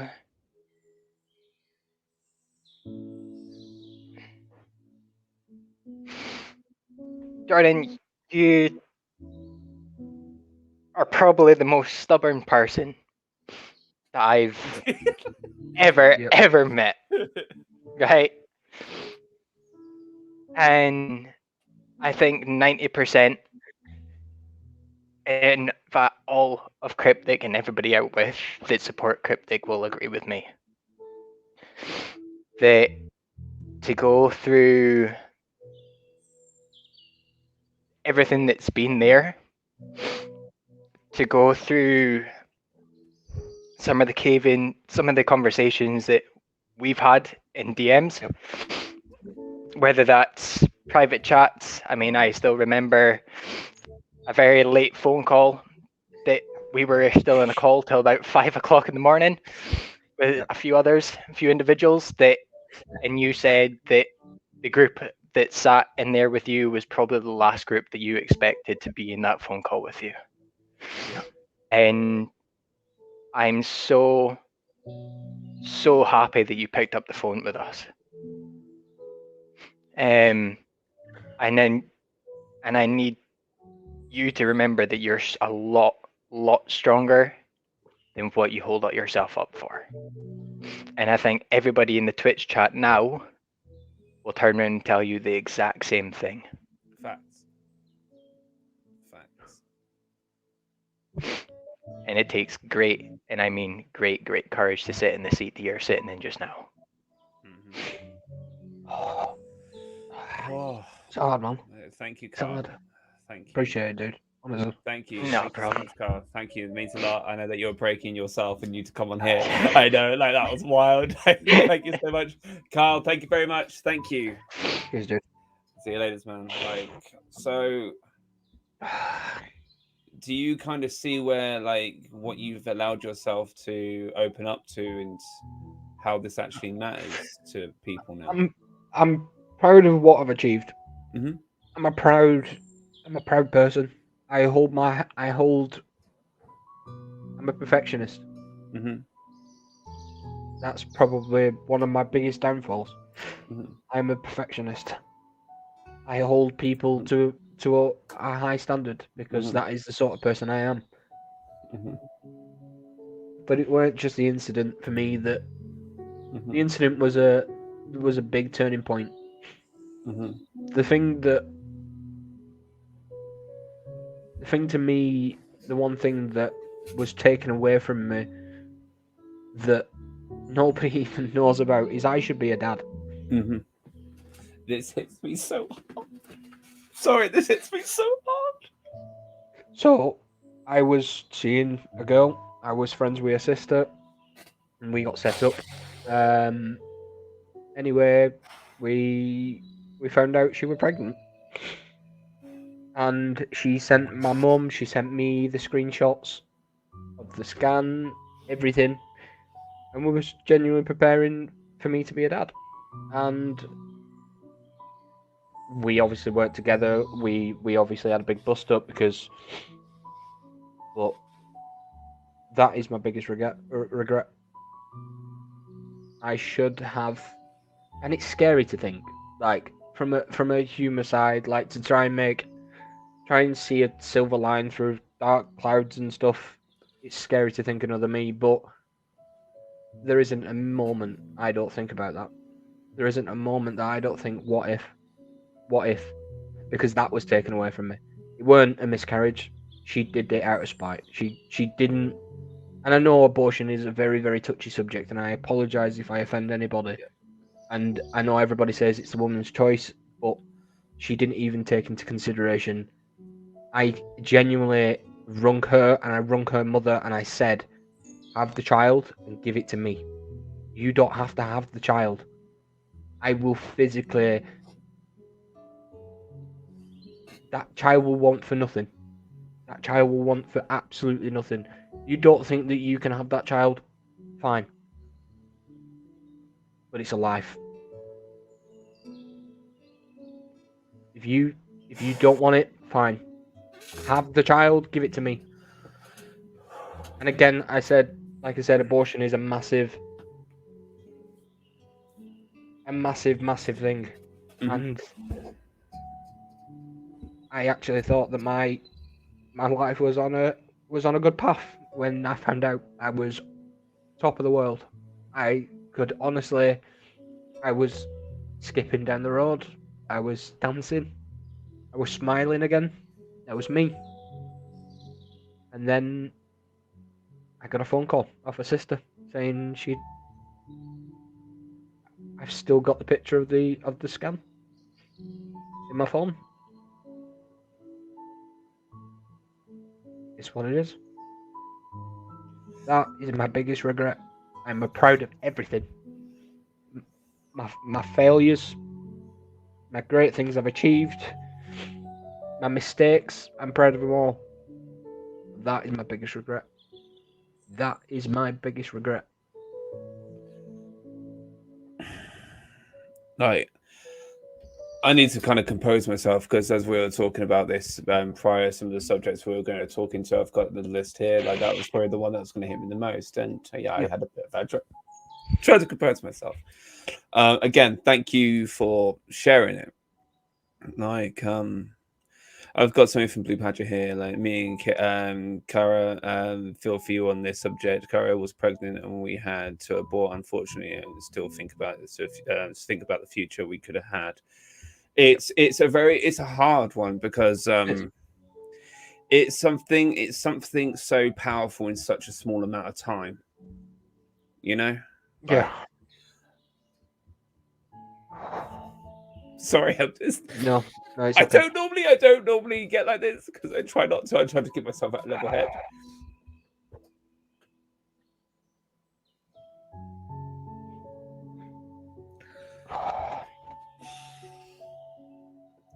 I'm supposed to be the fucking host. What have you done? Why is this happened as a role reversal? What's going on? No, look. Anyway, like, right. So, it's the reason I'm getting upset personally. I think like a lot of people will touch on this is essentially like that right there is one of the key things in life that people want, and when something like that is offered to you, and when something like that is happened to you, and it's been taken away from you, whether it would be through an unfortunate circumstance or whether it's out of spite or out of your own control, it's something that you will never, ever, ever, ever, ever forget. No. And I'll never forgive. No. I will never, ever, ever forgive. Mm-hmm. But it's something that you can mold something around. Yeah. You know? Yep. It's the one thing. No. The one thing I'd tell you something that I know a lot of people take the piss out of me for this, but the one thing that I always used to cope was music. Anybody knows me, I love my music, and yes, I've got probably the worst taste in music in the world. You do, you really do. But it was something that helped me get through the incident, helped me get through the abortion, it helped me get through the WWG, it helped me get through any of that. It helped. And that's probably why I'm so attached to Dreamcatcher, because there was something that gave me something to look forward to. Yeah, It was a coping mechanism. I'm just gonna whilst we're on the subject here, I just want to read out again a few things here.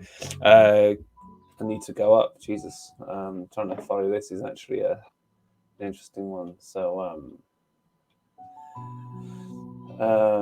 Braveheart said, Carl said it never should be a single decision made. Blue Badger only Tiny said, same here, dude, it kills you even now. 13 years later, Jayster said he's never cried so much on watching Twitch. Facts. Facts. Oh dear, just take your time, guys. You're doing amazing. Thank you. Titch said, I've lost 2 babies myself, one last year. A miscarriage is hard enough, but I couldn't even begin to imagine what you're feeling. I can't. The pollen is so high right now. Facts. Facts. It's just, I want kids in the future so bad, but I am not sure if I can have them, and that's hard. I can't imagine how you'll feel. Just so I know the feeling. I lost twins 9 years ago, and it still hurts. Holy shit! This is such a hard subject for me to talk about. I think this has been the only safe space that you've actually brought down. Yeah, and this is the only one I've actually broke down. Like, I don't understand. And I've talked about death. I think it's because you've had a personal connection. I've never said anything before.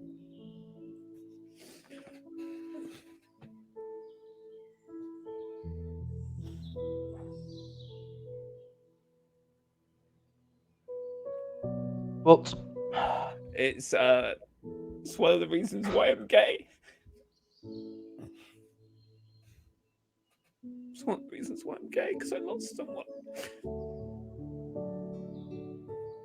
I'm scared to be with a woman to feel that anyway. Fuck!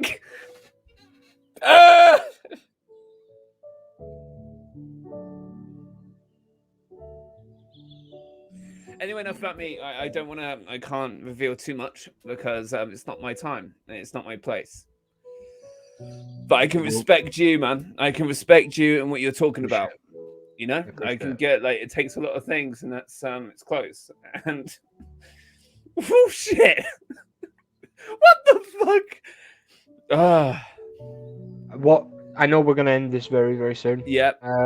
This is true. One thing I want to do, I know we spoke about it earlier. Yeah, but yeah.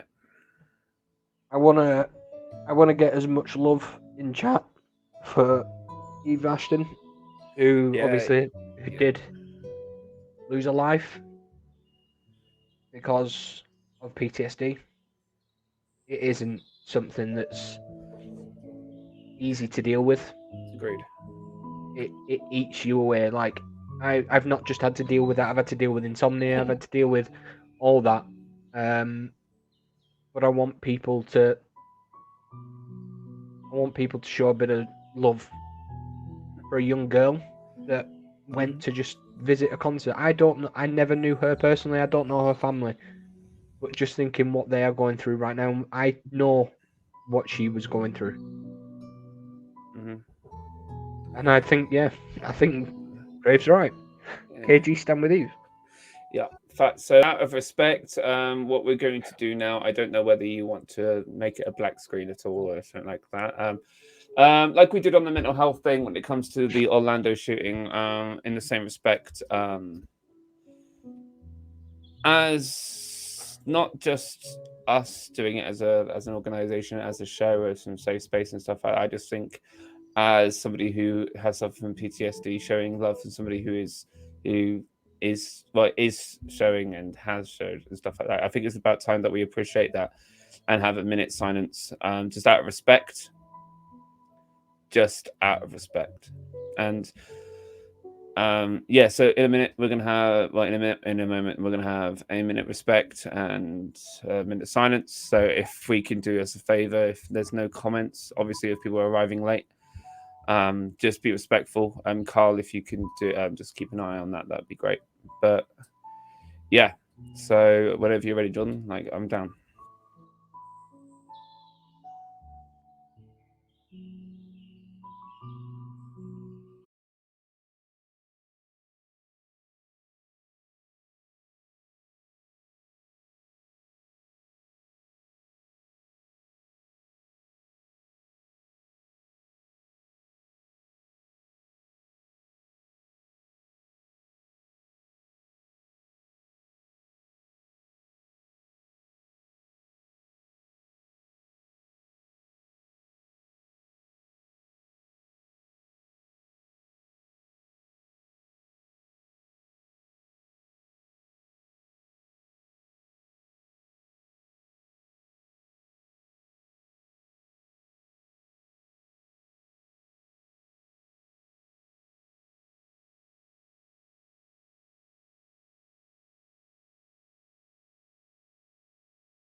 Alrighty. Powerful moment. Well, I appreciate everybody doing that. Yeah, taking that the was time really to good. do that. Yeah, that was really good. Holy shit. So, as we're coming to the end of Safe Space, I just want to say thank you very much to my guest who's taken the moment to be in this chair himself. Like, people really underestimate this chair, and I just want to read out a few comments. I just want to thank everyone who was keeping silent. Streamlabs ruining it right now. I know. I noticed that. I was like, brother, Tiny going KG, stand with you. This is right. So we're gonna end this. Coming from. So, what's the future for Jordan right now? Like, what is your future? Like, what is not the future with Jayster, not the future with Kryptic? Like, where is your future? Like, where are you going as an individual? Like, obviously, if it does contain Kryptic, you can go ahead. What's your? Yeah, let's go. I'm gonna push to be me more for people to not. I want people. This is why I'm so strong on mental health within Kryptic. This is why, to me, the welfare team is one of the most important teams within the organization, because this is the story.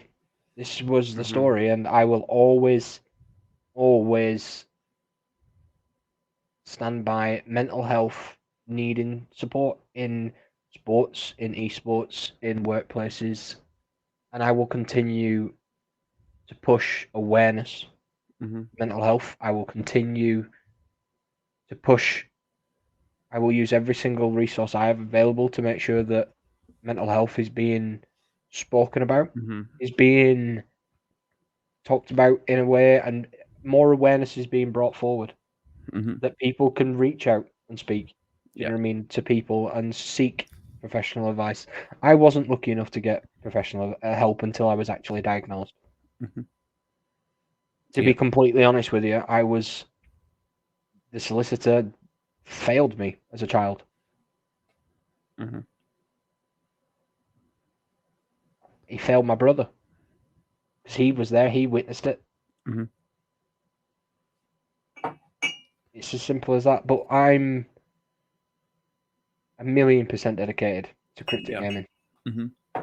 Because I went in with the same intentions as I did with WWG. Yeah. But I'm a lot smarter. Yeah. I'm And a I lot... feel like you're a lot more, you're a different person, my guy, as well. Like, sorry to interrupt, but I feel like you went into Wolves as Jayster. You've gone into Kryptic with Jordan. Yep. Does that make sense? Yep. Yeah. I give everything I have, everything I am to Kryptic. Mm-hmm. Yeah. And I'm proud. Mm-hmm. We are 110 followers away from 1,000. That to me is incredible. Yeah, amazing. The fact that people are supporting Kryptic Gaming and are supporting what we stand for. Yeah. I've got some amazing friends. I'm friends with everybody in the organisation. There's some people that have supported me through thick and thin. And yeah, I appreciate everybody that's coming to chat. It means a lot. But I hope that everybody has seen the real me. Mm-hmm. Yeah. And this is, I don't think, sorry to interrupt there again. I don't think people, I'm hoping that you see the real you. I think people now know who you are. Yeah. People really now know who you are. And that's the most important thing. Like the start of this safe space, like you came in, you said that you wanted to be who you were, but you allowed yourself to eliminate the mask that people have put on you along with yourself, and you allowed yourself to be open enough to be there. And I'm really happy that you've done this. I'm really happy that you've done this. I appreciate it. Big time. I appreciate the support from everybody in chat as well. This was probably the hardest thing. I genuinely don't break down much, but no, not at all. I've never heard you once. And this was probably the hardest thing I've ever done in my life. Because I'm not, Dan will tell you, I don't do soppy talks. I don't do this sort of stuff. First thing he said, I felt like the first 15 minutes before we went live, like this, he's like, I don't know what we're going to talk about because I don't do soppy talk. But this is what the pressure of the chair of safe space brings. And I just want to say, as on a couple of final notes, Jordan, thank you so much.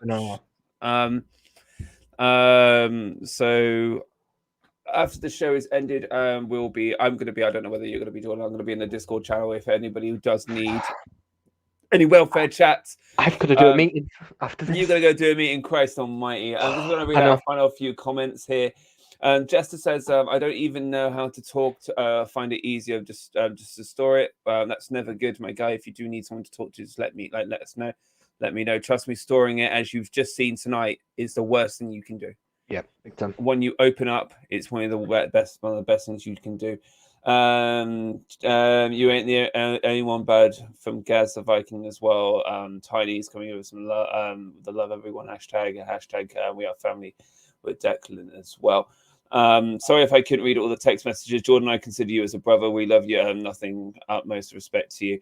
Always happy to show support to a Kryptic member. Yeah, it's just. I was just reading your comment out, guys. Thanks for the gifted sub. I don't know who subbed, but thank you so much again. Dex gifted 5 subs. Appreciate it, Deck, man. Yo, man, like amazing. So Jordan, I'm going to say goodbye to you now. Yep. And I'm going to do some bits and pieces. So, Jordan, I just want to say thank you so much for coming on, my guy. Thank you. Is this VOD going to be released on the YouTube channel if anybody hasn't missed it? Is that a possible thing? I will put it up on the YouTube. Fantastic. Okay, as we say goodbye to Jordan, thank you so much, Jordan. Thank you. So, ladies and gentlemen, just want to say thank you very much for coming in to the Kryptic takeover of Safe Space.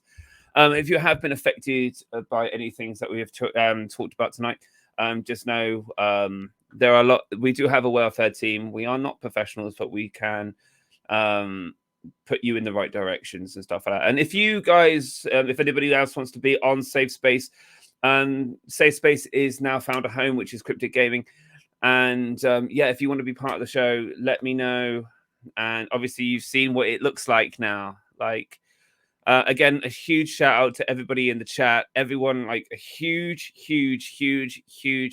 You don't understand how much you have done for an individual by saying things of you've said tonight. Like a massive thanks.